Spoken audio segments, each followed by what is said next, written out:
श्री राम, जय मां विंध्यवासिनी। खास तौर पे आज हम बात करने वाले हैं कुंडली में वो कौन सा ग्रह होता है जब दत्तक पुत्र योग बनाता है, यानी गोद लिया हुआ बच्चा। कई बार ऐसा होता है कि हमारी शादी भी सही समय पे हो जाता है, सही समय पर सारी चीज़ें होती हैं, लेकिन हमें संतत्व प्राप्ति नहीं हो पाता है और बहुत विलम्ब हो जाता है संतत्व प्राप्ति के लिए। कभी कभी तो यहाँ तक होता है कि संतत्व होता ही नहीं है। ऐसा क्या कारण है? इसके मुख्यतया दो कारण होते हैं। सबसे पहला कारण होता है कि आपको आपके घर का जो पितृदेव होते हैं, यानी जो पितृ होते हैं, जो हमारे पूर्वज हैं, उनका असंतुष्ट होना।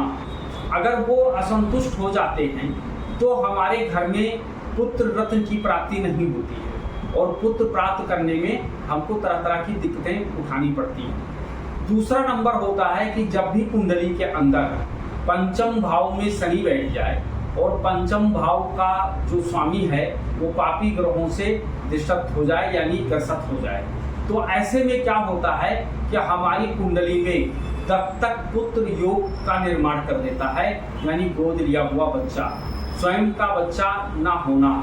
ये शनि जो होता है, एक तरीके से देखा जाए तो शनि नपुंसक ग्रह में आता है और इसके साथ साथ में शनि का पंचम में बैठना। पंचम भाव जो हमारा होता है वो मनोरंजन का होता है, शिक्षा का होता है, पुत्रों का होता है और हमारे मतलब डाइजेशन सिस्टम का होता है, खान पान का होता है। इनको अगर देखा जाए तो पंचम भाव से हम बहुत सारी चीज़ों का विचार करते हैं। कुंडली में दो घर ऐसे होते हैं, 12 घर में 2 घर ऐसा होता है कि जिन घर पे या जिन भाव पे हमारा कोई भी नियंत्रण नहीं होता, यहाँ तक किसी का नहीं होता है। एक तो पंचम भाव है जो ईश्वर प्रदत्त है और एक बारहवां भाव है। ये भाव 2 भाव ऐसे भाव हैं जिसके ऊपर हमारा कोई कमांड नहीं होता है, ना ईश्वर का होता है।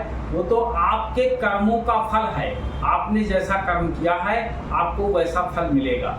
तो कुंडली के अंदर पंचम भाव में बैठा हुआ शनि दत्तक पुत्र योग बनाता है, यानी निसंतान योग बनाता है।